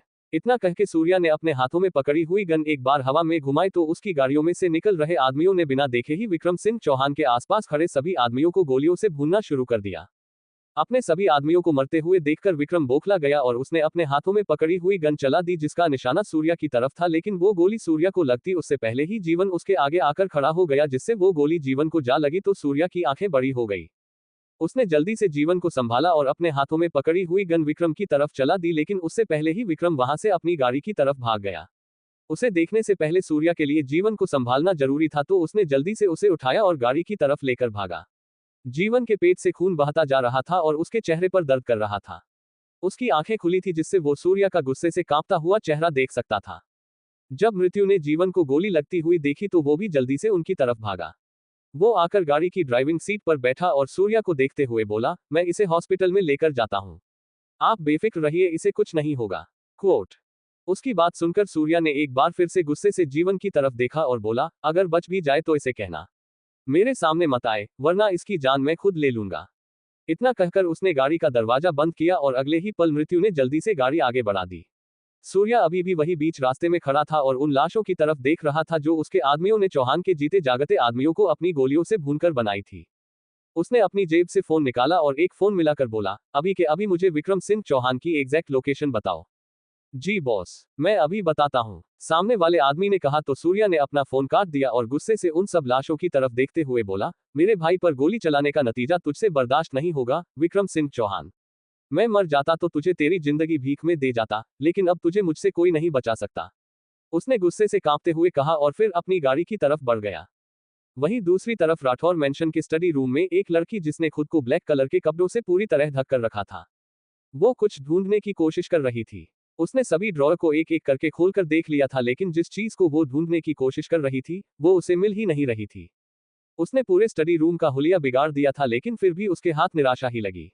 उसने गुस्से से अपने हाथों में पकड़ी हुई एक फाइल जमीन पर पटक दी और बोली, ऐसा बिल्कुल नहीं हो सकता, मुझे वो फाइल किसी भी तरह ढूंढनी होगी। उसके काले कारनामों का पर्दाफाश मैं करके रहूंगी। उसे बर्बाद होने से अब कोई नहीं बचा सकता। सूर्या सिंह राठौर की बर्बादी निश्चित है। वो गुस्से से कांपती हुई अपनी बात कह ही रही थी कि अचानक ही उसकी पॉकेट में रखा हुआ फोन वाइब्रेट हुआ। उसने जल्दी से अपनी पॉकेट में से फोन निकाला। फोन पर फ्लैश हो रहे नंबर को देखकर उसके चेहरे पर एक शैतानी मुस्कुराहट तैरने लगी। उसने जल्दी से फोन उठाया। तुमने तो कहा था कि वो घर से बिल्कुल अकेला निकला है, लेकिन एक बार फिर से उसके साथ उसकी पूरी फौज थी और वो हमारे हाथों से बच निकला, और इतना ही नहीं, उसने मेरे सारे आदमियों को मार गिराया। जैसे ही उस आदमी ने कहा तो उस लड़की के होश उड़ गए। वो गुस्से से चिल्लाते हुए बोली, तो तुम इस बात का दोष मुझे क्यों दे रहे हो? वो अपने साथ आदमियों की फौज रखता है, लेकिन तुमने तो अपनी फौज में गधे पाल रखे हैं जिनसे एक आदमी को नहीं मारा गया। बकवास बंद करो अपनी। मुझे टोंट मारने से पहले अपना काम ढंग से करना सीखो। अभी तक तुम एक फाइल नहीं ढूंढ पाई और मुझसे बकवास करने की हिम्मत कर रही हो। और एक बात बताऊं, भले ही मैं उस सूर्या को नहीं मार पाया, लेकिन उसके हाथ को जरूर काट दिया। उसका वो भाई जो उसे अपनी जान से भी ज्यादा प्यारा है, उसे नर्क के दरवाजे पर भेज दिया। उसकी बात सुनकर उस लड़की का चेहरा गुस्से से भरता जा रहा था और उसकी आपकी बात सुनकर तो उसके होश उड़ चुके थे। लेकिन वो कुछ कहती उससे पहले ही उसे बाहर से गाड़ियों की आवाज सुनाई दी, तो उसने जल्दी से फोन कट किया और उस कमरे से बाहर निकल गई। अंडरस्को गोली से भी ज्यादा स्पीड से गाड़ी से निकलता हुआ सूर्या घर की तरफ बढ़ा, लेकिन जैसे ही वो अंदर आया उसका फोन बजने लगा। उसने फोन उठाया तो उसके उस आदमी का फोन था जिसे उसने विक्रम सिंह चौहान की लोकेशन पता लगाने के लिए कहा था। उसने फोन उठाया, लेकिन सामने से आए जवाब को सुनकर उसका चेहरा गुस्से से कांपने लगा। बात को बीच में ही छोड़कर उसने अपना फोन नीचे जमीन पर पटक दिया। वो अभी वहीं खड़ा ही था कि एक और गाड़ी राठौर मेंशन के अंदर इंटर हुई, जिसने जीवन और मृत्यु थे। मृत्यु ने जीवन को अपना कंधा देखकर संभाला और उसे धीरे धीरे घर की तरफ लेकर बढ़ने लगा। जब तक जीवन और मृत्यु अंदर आते अब तक सांझ, इतिश्री और जीविका भी वहां पर आ चुकी थी और तीनों की ही नजरें सूर्या पर थी। सूर्य को नीचे जमीन पर अपना फोन पटक के देख तीनों की सांसें सूखने लगी थी।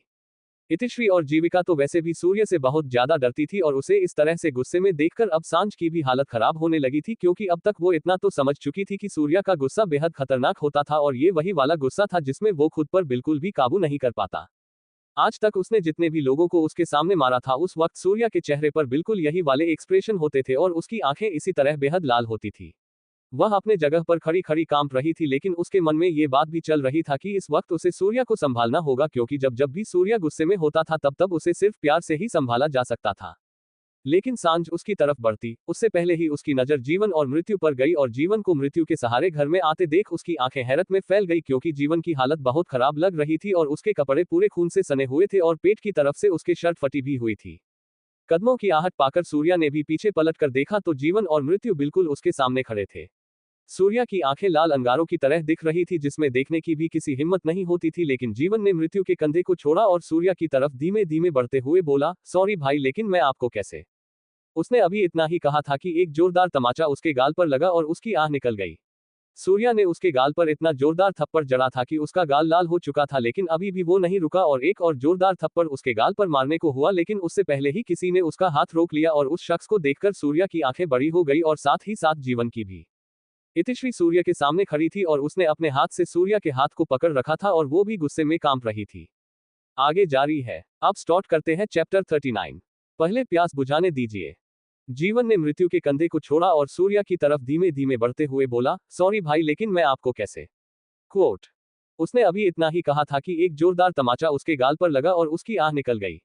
सूर्या ने उसके गाल पर इतना जोरदार थप्पड़ जड़ा था कि उसका गाल लाल हो चुका था, लेकिन अभी भी वो नहीं रुका और एक और जोरदार थप्पड़ उसके गाल पर मारने को हुआ, लेकिन उससे पहले ही किसी ने उसका हाथ रोक लिया और उस शख्स को देखकर सूर्या की आंखें बड़ी हो गई और साथ ही साथ जीवन की भी। इतिश्री सूर्या के सामने खड़ी थी और उसने अपने हाथ से सूर्या के हाथ को पकड़ रखा था और वो भी गुस्से में कांप रही थी। उसे सूर्या का हाथ पकड़ते हुए देख वहां खड़े हर शख्स की आंखें बड़ी हो गई। जीवन ने जल्दी से सूर्या के हाथों से उसका हाथ खींचकर नीचे झटक दिया तो इतिश्री ने हैरानी से उसे देखा। सूर्या की एक नजर इतिश्री पर थी और एक नजर जीवन पर। इतिश्री को देखते हुए उसके चेहरे पर गुस्सा और भी ज्यादा बढ़ गया था और अब उसने जीवन को और भी ज्यादा जोर से थप्पड़ मारा तो जीवन की इस बार मुठिया भी बंद हो गई। उसके होठों से एक आह निकली तो इतिश्री इस बार बर्दाश्त नहीं कर पाई और उन दोनों के बीच आकर सूर्या को हल्का सा धक्का मारते हुए बोली, आपकी हिम्मत कैसे हुई मेरे जीवन पर हाथ उठाने की। उसी वक्त सांझ जल्दी से वहां पर आई और उसने सूर्या को अपनी बाहों में संभाल लिया। हालांकि उसे सहारे की जरूरत नहीं थी, लेकिन फिर भी उसे धक्का लगते देख सांझ खुद को रोक नहीं पाई। मृत्यु भी चिल्लाया। जीविका तो अपनी जगह पर सहमी खड़ी थी। वो ये सब देखकर हैरान हो रही थी। तुम्हारा जीवन, सूर्या व्यंग से बोला तो इतिश्री भी उसे गुस्से से देखते हुए बोली, हाँ मेरा जीवन। क्योंकि आपका तो वो कुछ लगता ही नहीं। अगर लगता होता तो आप उसे इस तरह से थप्पड़ नहीं मारते। ये देखकर कि इस वक्त वो कितने दर्द में है, उसके पूरे कपड़े खून से सने हुए हैं, जिस तरह से वो घर के अंदर चलकर आया है, साफ साफ पता चल रहा है कि ना जाने उसे कितनी तकलीफ हो रही होगी। जरूर उसके साथ कुछ हादसा हुआ होगा, ना जाने वो कितने दर्द में होगा, लेकिन आपको उसके दर्द से कोई फर्क ही नहीं पड़ता, बल्कि आप तो अपना गुस्सा शांत करने के लिए उसे और भी मारे जा रहे हैं। और मुझे नहीं लगता जो तकलीफ देता है उससे हमारा कोई रिश्ता होता है। अच्छा, तो अब तुम मुझे बताओगी मेरा किससे क्या रिश्ता है और क्या नहीं। सूर्या ने उसे देखते हुए कहा। इस वक्त उसके चेहरे पर किसी भी तरह के कोई भाव नहीं थे।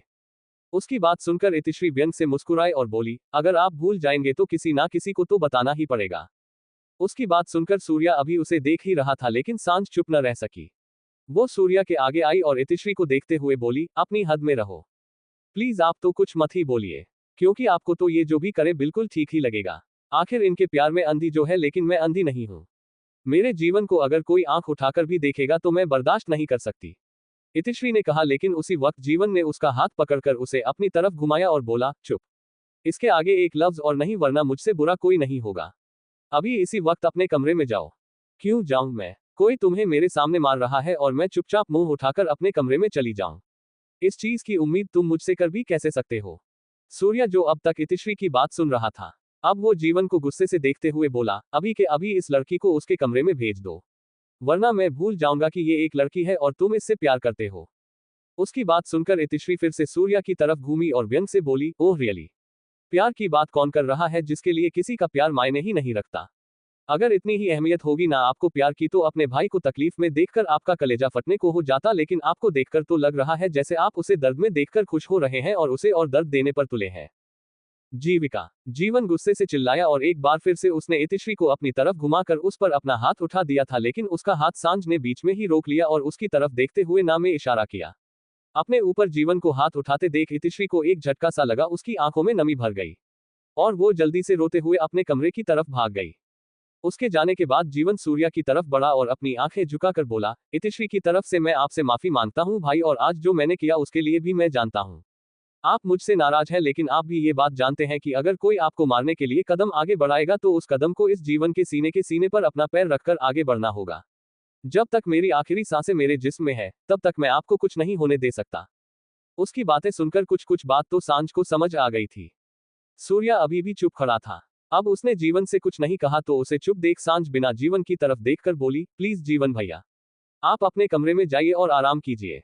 उसकी बात सुनकर भी जीवन ने अपना कदम आगे नहीं बढ़ाया तो इस बार सांझ ने मृत्यु की तरफ देखते हुए कहा, प्लीज मृत्यु भाई, जीवन भैया को उनके कमरे में छोड़ दीजिए और उन्हें जिस चीज की जरूरत हो उन्हें दे दीजिएगा।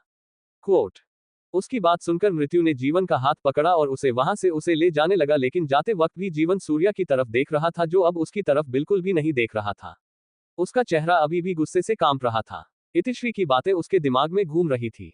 उसके बिल्कुल पास ही एक कांच का एंटीक पीस पड़ा था। उसने उस कांच के पीस को उठाया और जोर से जमीन पर पटक दिया और गुस्से से अपने कमरे की तरफ बढ़ गया। सांझ भी जल्दी से उसके पीछे पीछे भागी। जब वो कमरे में आई तो सूर्या अलमारी में से कुछ ढूंढ रहा था। सांझ को नहीं पता था वो क्या ढूंढ रहा है, लेकिन सूर्या इस वक्त सिगरेट ढूंढ रहा था, लेकिन उसे अपनी अलमारी में सिगरेट कहीं मिल ही नहीं रही थी। मृत्यु जीवन को छोड़ने के कमरे में आया तो उसकी नजर इतिश्री पर गई, जो गुस्से में बेड पर बैठी थी। मृत्यु ने आराम से जीवन को बेड पर बिठाया और उसके कमरे से बाहर निकलने लगा, लेकिन फिर पलटकर उसने इतिश्री की तरफ देखा और बोला, भगवान का शुक्रिया अदा करना कि तुम मेरे भाई की पसंद हो, वरना अब तक तुम्हारे जिस्म से तुम्हारी सांसें अलग कर चुका होता मैं। उसकी बात सुनकर इतिश्री ने भी गुस्से से उसे देखा, लेकिन उसका रिएक्शन देखने के लिए मृत्यु वहां पर नहीं रुका। जीवन को अपना ध्यान रखने का बोलकर वो जल्दी से कमरे से बाहर आ गया। सूर्या को इस तरह गुस्से में देखकर सांझ को डर लग रहा था, लेकिन उसे उसका गुस्सा भी शांत करना था, इसलिए उसने बेहद मुश्किल से हिम्मत की और सूर्या का हाथ पकड़ लिया। किसी को अपना हाथ पकड़ते देख सूर्या ने नजरें घुमाकर उसकी तरफ देखा तो सांझ को देखकर वो गुस्से में आग बबूला होते हुए बोला, मेरा हाथ छोड़ो, वरना मैं भूल जाऊंगा तुम कौन हो। इसी वक्त मेरी नजरों से दूर हो जाओ। नहीं जाऊंगी, मैं कहीं नहीं जाऊंगी, सांझ ने उसे कहा और उसका हाथ पकड़कर उसे बाथरूम की तरफ खींचकर ले जाने लगी। मैं तुम्हें हट नहीं करना चाहता, इसलिए आखिरी बार कह रहा हूं, दूर हो जाओ मुझसे, वरना जान ले लूंगा मैं तुम्हारी। उसकी इस बात से ही सांझ को अंदाजा हो रहा था कि इस वक्त वो अंदर से गुस्से से किसी भट्टी की तरह तप रहा होगा। उसने तब भी उसका हाथ नहीं छोड़ा और उसे खींचते हुए बाथरूम में ले आई तो सूर्या तेज सांसें लेता हुआ उसे देख रहा था। अगले ही पल उसने सूर्या को अपने दोनों हाथों से उसे धक्का देते हुए शावर के नीचे खड़ा किया और शॉवर ऑन कर दिया तो पानी की बूंदें रिमझिम सूर्या के ऊपर गिरने लगी। उसकी तेजी से चलती हुई सांसें धीरे धीरे नॉर्मल हो रही थी। इस वक्त वो इतना ज्यादा गुस्से में था कि रोमांस तो दूर, उसका आर भी उसके दिमाग में नहीं था। इस वक्त वो किसी की जान ले सकता था, लेकिन रोमांस तो दूर दूर तक वो सोच भी नहीं सकता था। लेकिन सांझ के इरादे अलग थे। उसे किसी भी तरह सूर्या को शांत करना था और उसे शांत करने का इससे ज्यादा अच्छा तरीका उसके पास तो बिल्कुल भी नहीं था। रात का समय हो चुका था तो सांझ ने मालिश के बाद नहाकर नाइट सूट पहन लिया था, जो कि एक टी शर्ट और लोअर थी। शावर के नीचे भीगती हुई सांझ को देखते हुए सूर्या की गर्मी घटने की जगह और भी ज्यादा बढ़ने लगी, लेकिन दिमाग में गुस्से की जगह अब कुछ और ही भरने लगा। अपने कपड़े उतारने के बाद सांझ सूर्या के बिल्कुल करीब आई और उसकी शर्ट के बटन खोलने लगी तो सूर्या ने उसका हाथ पकड़ा और उसकी आंखों में देखते हुए बोला, आखिर करना क्या चाहती हो तुम? आप ही ने तो कहा था जब आपके सीने में आग लगी हो तो उसे ठंडा कर दूं। जरूरी तो नहीं ठंडा करने का तरीका एक ही हो। कहते हुए ही उसने अपना हाथ सूर्या के हाथों से छुड़वा लिया था और उसकी शर्ट के बटन फिर से खोलने लगी थी। सूर्या ने एक बार फिर से सांझ का हाथ पकड़ा और उसकी आंखों में देखते हुए बोला, तुम्हें समझ में नहीं आता क्या? मैंने कहा ना तुमसे मुझसे दूर रहो। वैसे एक बात कहूं, गुस्से में आप बिल्कुल अंगार लगते हैं, लेकिन जब मैं आपके करीब आती हूं तो आपके चेहरे पर जो मदहोशी होती है वो तो आग से भी ज्यादा खतरनाक है। क्वोट, मेरा गुस्सा अभी तक देखा नहीं है तुमने, अगर देख लेगी तो मेरे करीब आने की हिम्मत नहीं करोगी। अब सूर्या ने उसके बालों को पीछे से पकड़कर कहा और उसके चेहरे को हल्का सा अपनी तरफ उठा दिया तो सांझ ने एक गहरी सांस ली और उसकी आंखों में देखते हुए बोली, मुझे आपका गुस्सा नहीं आपका प्यार देखना है और फिलहाल आपका प्यार देखने के लिए मैं तरस रही हूँ। कहते हुए ही उसने अपना हाथ सूर्या के सीने पर रखकर अपनी उंगलियां उसके सीने पर चलानी शुरू कर दी थी। एक तो खुद पर गिरता ठंडा पानी और दूसरा सांझ की निगाहों में अपने लिए हसरत देखकर सूर्या का गुस्सा ठंडा होता जा रहा था। उसने सांझ का चेहरा खींचकर अपने और भी ज्यादा करीब किया और बोला, लगता है आग में जलने का शौक रखती हो। क्वोट, जलने की बात तो बाद में करेंगे, पहले प्यास बुझाने दीजिए। कहते हुए ही सांझ ने उसके सिर के पीछे अपना हाथ रखा और उसे अपने चेहरे पर झुका लिया और अगले ही पल उसके होठ पर अपने होंठ रख दिए। आगे जारी है। अब स्टार्ट करते हैं चैप्टर 40। यहां कुछ मत कीजिए प्लीज। मृत्यु ने जो कहा उसके बाद इतिश्री गुस्से में उसे जाते हुए देख रही थी तो अब उसने अपनी नजरें जीवन की तरफ घुमाई, जो आंखें बंद किए बेड की टेक से लगकर बैठा था। वो अपनी जगह से उठकर उसके पास आई और जैसे ही उसने उसके गाल को हाथ लगाया तो जीवन की आंख निकल गई तो इतिश्री की आंखों में गुस्से की जगह नमी भर गई। दर्द हो रहा है ना? उसने पूछा तो जीवन ने अपना सिर ना में हिलाया। उसके बाद इतिश्री ने उसे और भी ज्यादा गुस्से और बेबसी के मिले जुले भाव से देखा और फिर उसके कपड़ों को हटाकर उसे देखने लगी। उसने उसकी शर्ट के बटन खोले तो उसके पेट और सीने के बीचों बीच टांके लगे हुए थे, मतलब साफ था कि उसे यहाँ पर गोली लगी थी। जिस्म पर गोली का घाव देखकर इतिश्री की आंखें बड़ी हो गई। अब वो चुप नहीं बैठी और जीवन की तरफ देखकर गुस्से से बोली, आखिर क्या चीज हो तुम? तुम्हें दर्द नहीं होता क्या? तुम्हें गोली लगी है और तुम फिर भी अपने सूर्या भाई के हाथों से मार खाए जा रहे थे। उन्हें तो तुम पर बिल्कुल तरस नहीं आता। क्या तुम्हें भी खुद पर तरस नहीं आता? डॉट डॉट कैसा कर सकते हो तुम अपने साथ ऐसा? तुम जानते हो ना मैं तुमसे कितना प्यार करती हूँ। Question mark. तुम्हें खरोच भी लगे तो दर्द मुझे महसूस होता है और अब तो तुम्हें गोली लगी है लेकिन तुम्हें ना अपने दर्द से फर्क पड़ता है ना मेरे दर्द से। तुम्हें तो बस अपने सूर्या भाई से फर्क पड़ता है। वो गुस्से में बोले जा रही थी लेकिन जीवन बिल्कुल चुप बैठा था।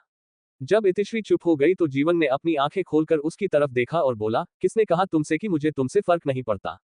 आज पड़ा, बहुत फर्क पड़ा। जिस तरह से तुमने मेरे सूर्या भाई को सुनाया, उसके बाद मुझे उनके दिए थप्पड़ से इतना फर्क नहीं पड़ा जितना तुमसे और तुम्हारी बातों से पड़ रहा है कि तुम ऐसा कैसे कर सकती हो।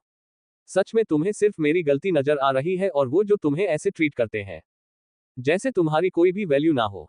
उन्हें तुम्हारे जीने मरने से भी कोई फर्क नहीं पड़ता, उनके ऊपर तुम्हें गुस्सा नहीं आ रहा। जीविका झल्लाकर बोली।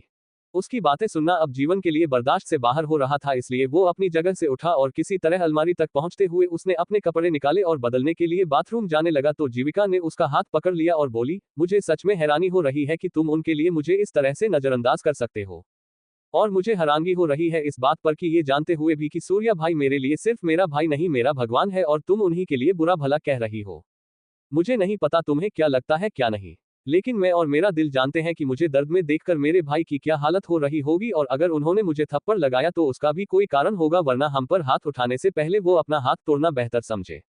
डॉट डॉट तुम मुझे कुछ भी कह देती लेकिन जो बदतमीजी तुमने उनके साथ की वो मैं बर्दाश्त नहीं कर सकता और अगर अब तुम्हें लगता है कि मैं तुम्हें नजरअंदाज कर रहा हूं तो जैसा तुम सोचना चाहो सोच सकती हो, लेकिन अगर फिर से मेरी नजरों में आना है तो तुम्हें सूर्या भाई से माफी मांगनी होगी। इतना कहकर जीवन ने उससे अपना हाथ छुड़वाया और बाथरूम में चला गया तो इतिश्री हैरानी से बस उसे देखती रह गई। वहीं दूसरी तरफ बिजली के खंभे से इतना कर्क ना आए जितना इस वक्त सूर्या से आ रहा था। जब सांझ ने उसके होठों को छुआ तो सूर्या ने एक झटके से उसे पलट दिया और दीवार से लगाते हुए बोला, तुम्हें क्या लगता है कि इस तरह तुम मेरे गुस्से को शांत कर दोगी? सांझ ने कुछ नहीं कहा, बस चुप रही तो सूर्य ने उसके हाथ को छोड़ दिया। अपना हाथ ढीला पड़ता हुआ महसूस कर सांझ के चेहरे पर मुस्कुराहट आ गई और वो वापस सूर्या की तरफ हो गई। अब दोनों ही एक दूसरे की तरफ देख रहे थे और इस बार सांझ बिल्कुल भी देरी नहीं की और एकदम से ही सूर्या के होठों पर अपने होंठ रख दिए तो सूर्य भी कुछ नहीं कर पाया था। सांझ उसे किस करने लगी थी और सूर्य ना चाहते हुए भी उस किस में इन्वॉल्व हो चुका था। गुस्सा उसके अंदर बेहद था लेकिन फिलहाल वो कुछ भी नहीं कर पा रहा था क्योंकि जिस तरह से सांझ उसे किस कर रही थी उसका गुस्सा खुद ब खुद शांत होने लगा था। आगे जारी है। मृत्यु ने जो कहा उसके बाद इतिश्री गुस्से में उसे जाते हुए देख रही थी तो अब उसने अपनी नजरें जीवन की तरफ घुमाई जो आंखें बंद किए बेड की टेक से लगकर बैठा था। वो अपनी जगह से उठकर उसके पास आई और जैसे ही उसने उसके गाल को हाथ लगाया तो जीवन की आंख निकल गई तो इतिश्री की आंखों में गुस्से की जगह नमी भर गई। दर्द हो रहा है ना? उसने पूछा तो जीवन ने अपना सिर ना में हिलाया। उसके बाद इतिश्री ने उसे और भी ज्यादा गुस्से और बेबसी के मिले जुले भाव से देखा और फिर उसके कपड़ों को हटाकर उसे देखने लगी। उसने उसकी शर्ट के बटन खोले तो उसके पेट और सीने के बीचों बीच टांके लगे हुए थे, मतलब साफ था कि उसे यहाँ पर गोली लगी थी। जिस्म पर गोली का घाव देखकर इतिश्री की आंखें बड़ी हो गई। अब वो चुप नहीं बैठी और जीवन की तरफ देखकर गुस्से से बोली, आखिर क्या चीज हो तुम? डॉट डॉट तुम्हें दर्द नहीं होता क्या? तुम्हें गोली लगी है और तुम फिर भी अपने सूर्या भाई के हाथों से मार खाए जा रहे थे। उन्हें तो तुम पर बिल्कुल तरस नहीं आता। क्या तुम्हें भी खुद पर तरस नहीं आता? डॉट डॉट कैसा कर सकते हो तुम अपने साथ ऐसा? तुम जानते हो ना मैं तुमसे कितना प्यार करती हूँ। क्वेश्चन मार्क तुम्हें खरोच भी लगे तो दर्द मुझे महसूस होता है और अब तो तुम्हें गोली लगी है लेकिन तुम्हें ना अपने दर्द से फर्क पड़ता है ना मेरे दर्द से। तुम्हें तो बस अपने सूर्या भाई से फर्क पड़ता है। वो गुस्से में बोले जा रही थी लेकिन जीवन बिल्कुल चुप बैठा था। जब इतिश्री चुप हो गई तो जीवन ने अपनी आंखें खोलकर उसकी तरफ देखा और बोला, किसने कहा तुमसे कि मुझे तुमसे फर्क नहीं पड़ता? आज पड़ा, बहुत फर्क पड़ा। जिस तरह से तुमने मेरे सूर्या भाई को सुनाया उसके बाद मुझे उनके दिए थप्पड़ से इतना फर्क नहीं पड़ा जितना तुमसे और तुम्हारी बातों से पड़ रहा है कि तुम ऐसा कैसे कर सकती हो। सच में तुम्हें सिर्फ मेरी गलती नजर आ रही है और वो जो तुम्हें ऐसे ट्रीट करते हैं जैसे तुम्हारी कोई भी वैल्यू ना हो। उन्हें तुम्हारे जीने मरने से भी कोई फर्क नहीं पड़ता, उनके ऊपर तुम्हें गुस्सा नहीं आ रहा। जीविका झल्लाकर बोली। उसकी बातें सुनना अब जीवन के लिए बर्दाश्त से बाहर हो रहा था, इसलिए वो अपनी जगह से उठा और किसी तरह अलमारी तक पहुंचते हुए उसने अपने कपड़े निकाले और बदलने के लिए बाथरूम जाने लगा तो जीविका ने उसका हाथ पकड़ लिया और बोली, मुझे सच में हैरानी हो रही है कि तुम उनके लिए मुझे इस तरह से नजरअंदाज कर सकते हो। और मुझे हैरानगी हो रही है इस बात पर कि ये जानते हुए भी कि सूर्या भाई मेरे लिए सिर्फ मेरा भाई नहीं मेरा भगवान है और तुम उन्हीं के लिए बुरा भला कह रही हो। मुझे नहीं पता तुम्हें क्या लगता है क्या नहीं, लेकिन मैं और मेरा दिल जानते हैं कि मुझे दर्द में देखकर मेरे भाई की क्या हालत हो रही होगी और अगर उन्होंने मुझे थप्पड़ लगाया तो उसका भी कोई कारण होगा, वरना हम पर हाथ उठाने से पहले वो अपना हाथ तोड़ना बेहतर समझे। डॉट डॉट तुम मुझे कुछ भी कह देती, लेकिन जो बदतमीजी तुमने उनके साथ की वो मैं बर्दाश्त नहीं कर सकता, और अगर अब तुम्हें लगता है कि मैं तुम्हें नजरअंदाज कर रहा हूं तो जैसा तुम सोचना चाहो सोच सकती हो, लेकिन अगर फिर से मेरी नजरों में आना है तो तुम्हें सूर्या भाई से माफी मांगनी होगी। इतना कहकर जीवन ने उससे अपना हाथ छुड़वाया और बाथरूम में चला गया तो इतिश्री हैरानी से बस उसे देखती रह गई। वहीं दूसरी तरफ बिजली के खंभे से इतना कर्क ना आए जितना इस वक्त सूर्या से आ रहा था। जब सांझ ने उसके होठों को छुआ तो सूर्या ने एक झटके से उसे पलट दिया और दीवार से लगाते हुए बोला, तुम्हें क्या लगता है कि इस तरह तुम मेरे गुस्से को शांत कर दोगी? सांझ ने कुछ नहीं कहा, बस चुप रही, तो सूर्य ने उसके हाथ को छोड़ दिया। अपना हाथ ढीला पड़ता हुआ महसूस कर सांझ के चेहरे पर मुस्कुराहट आ गई और वो वापस सूर्या की तरफ हो गई। अब दोनों ही एक दूसरे की तरफ देख रहे थे और इस बार सांझ बिल्कुल भी देरी नहीं की और एकदम से ही सूर्या के होठों पर अपने होंठ रख दिए तो सूर्य भी कुछ नहीं कर पाया था। सांझ उसे किस करने लगी थी और सूर्य ना चाहते हुए भी उस किस में इन्वॉल्व हो चुका था। गुस्सा उसके अंदर बेहद था, लेकिन फिलहाल वो कुछ भी नहीं कर पा रहा था क्योंकि जिस तरह से सांझ उसे किस कर रही थी उसका गुस्सा खुद ब खुद शांत होने लगा था। आगे कल। तो दोस्तों आज के लिए बस इतना ही, मिलेंगे अब अगली वीडियो में। आपको ये कहानी कैसी लगी हमें कमेंट करके जरूर बताएं, ताकि आपके लिए एक बेहतर कहानी अपलोड की जा सके। दोस्तों अब अपना और अपने फैमिली का ध्यान रखिए। धन्यवाद। दोस्तों टेलीग्राम पर मेरा चैनल है एएस नोवेल स्टोरी, प्लीज उसे फॉलो कर लीजिए और नए कहानी को सुनिए। जो कहानी आप सुनना चाहते हैं वह आप बता सकते हैं, आपके लिए कहानी लिखी जाएगी। Bye bye.